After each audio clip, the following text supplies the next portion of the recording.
जय श्री कृष्ण प्रिय दर्शकों, एक बार फिर से स्वागत है आप सभी का spiritual and natural technical world की सत्य घटनाओं से बनी हुई सच्ची कहानियों की श्रृंखला में।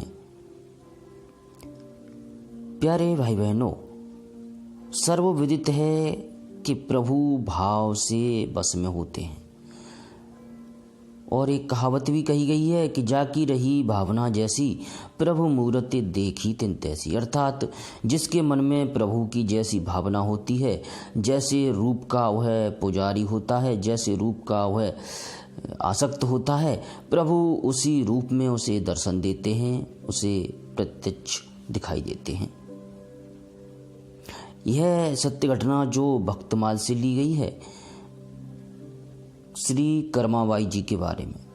बहुत से भक्तों ने इस सत्य घटना को सुना होगा, फिर भी प्रभु की लीलाओं को सुनने में कभी भी तृप्ति नहीं होती है। प्रभु की लीलाओं से कभी तृप्ति नहीं होती भक्तों को। जितना वह सुनते हैं उतना ही आनंद आता है। तो यदि आप सुन चुके हैं तो फिर भी इस घटना को दोबारा सुन लीजिए, हो सकता है कुछ और नया सुनने को मिल जाए। प्यारे प्रभु प्रेमियों, श्री कर्माजी नाम की एक भगवत भक्त देवी श्री पुरुषोत्तमपुरी में रहती थी। उन्हें वात्सल्य भक्ति बहुत अधिक प्रिय थी।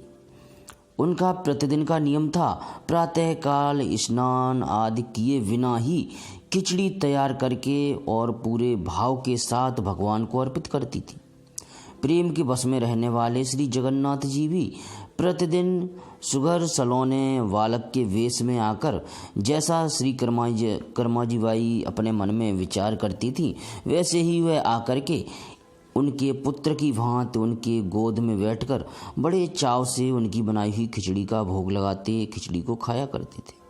श्री कर्माजी सदैव चिंतित रहती थी, चिंता करा करती थी कि बच्चे के भोजन में कभी भी विलंब न हो जाए। इसी कारण वे किसी भी विधि विधान के चक्कर में नहीं पड़ती थी।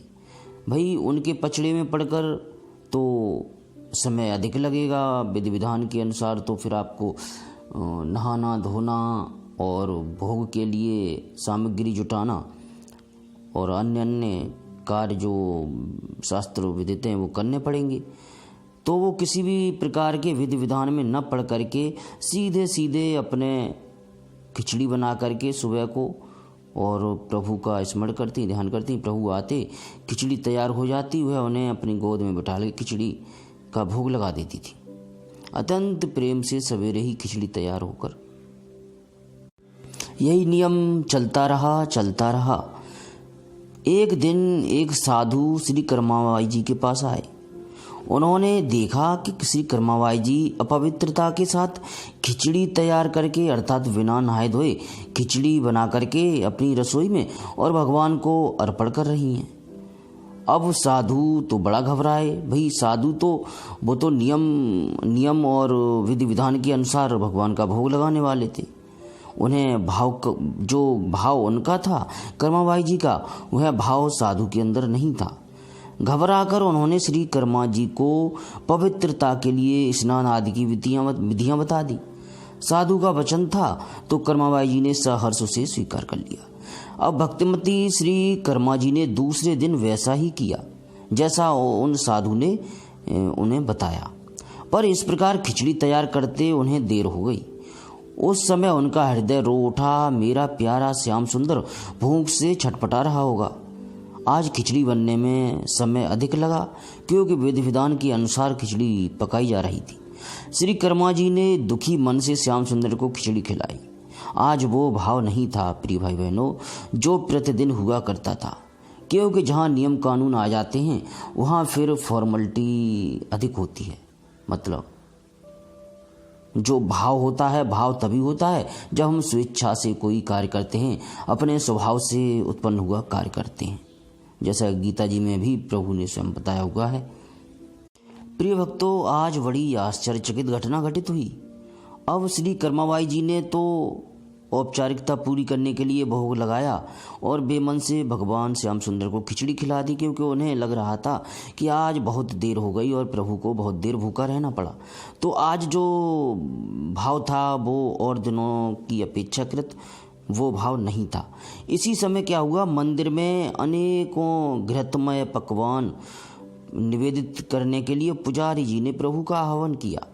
अब आज चूंकि प्रभु आने में समय विलंबित हो गए थे, तो प्रभु झूठे मोही वहाँ से चले गए। जब उन्होंने पुजारी जी ने उनका आह्वान किया तब, क्योंकि अब वहाँ पट खुलते, प्रभु न दिखते तो वहाँ और नई घटना होती। पुजारी तो चकित हो गया। उसने देखा उस दिन भगवान के मुखारविंद में खिचड़ी लगी हुई थी। अब पुजारी भी भक्त था, उसका हृदय क्रंदन करने लगा। उसने अत्यंत कातर होकर प्रभु से असली बात जानने की प्रार्थना की। करुण स्वर में वह प्रार्थना करने लगा प्रभु से उस खिचड़ी के सत्य को जानने के लिए। उत्तर मिला कि नित्य प्रति प्रातः काल मैं कर्माबाई जी के पास खिचड़ी खाने जाता हूँ। उनकी खिचड़ी मुझे बड़ी मधुर और प्रिय लगती है, पर आज एक साधु ने जाकर उन्हें विधि विधान से खिचड़ी तैयार करने को कहा।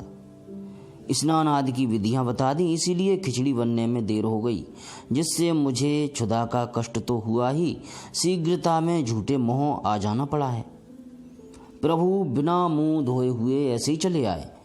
खाना खाने के बाद सभी का प्राय नियम रहता है, खाने के बाद कोई हाथ में पानी लेकर के मुंह पर लगाता है, कोई अपने किसी वस्त्र से मुंह पूछ लेता है या कुछ भी। तो भगवान उस दिन कुछ न कर सके, ना तो उस पानी से अपने मुंह को पहुंच सके और ना ही किसी वस्त्र से। वह जैसे थे खिचड़ी खा करके तुरंत वहाँ से दौड़े चले आए मंदिर में पुजारी के आह्वान पर। उन मंदिर के जो पुजारी थे उन्हें भी इस बात से बड़ा कष्ट हुआ जब उन्हें पता लगा कि प्रभु को इस बात से कष्ट हुआ है कि उन साधु ने कर्माबाई जी को नियम बता दिया है भगवान को भोग लगाने का।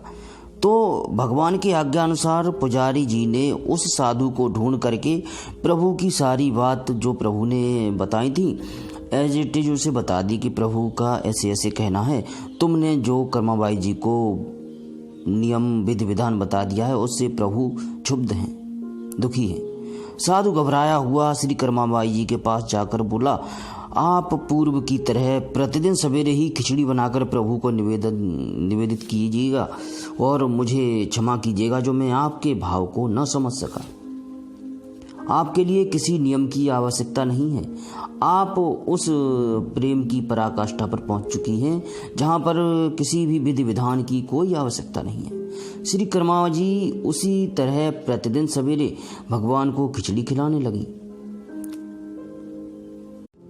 अब प्रभु प्रतिदिन की तरह ही आने लगे और अपना भोग लगाते, भोग पाते प्रेम पूर्वक और वहां से चले जाते।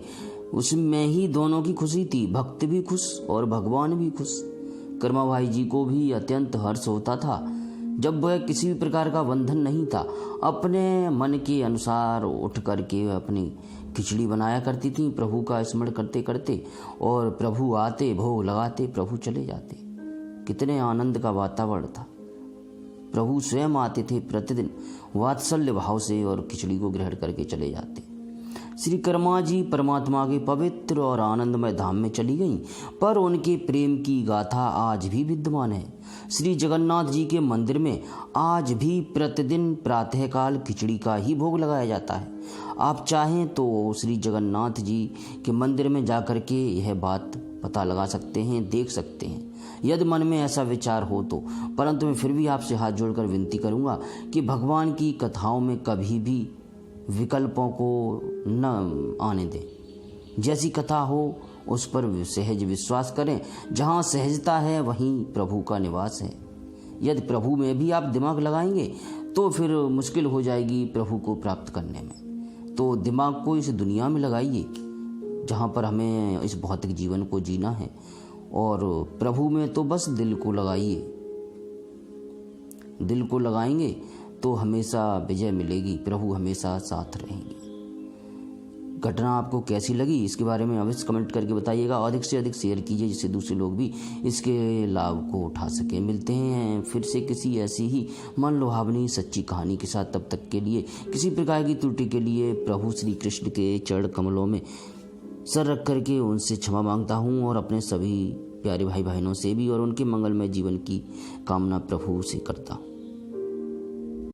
अब एक बार प्रभु के चतुर स्वरूप का फिर से स्मरण करते हुए प्रेम से बोलिए, हरे रामा हरे रामा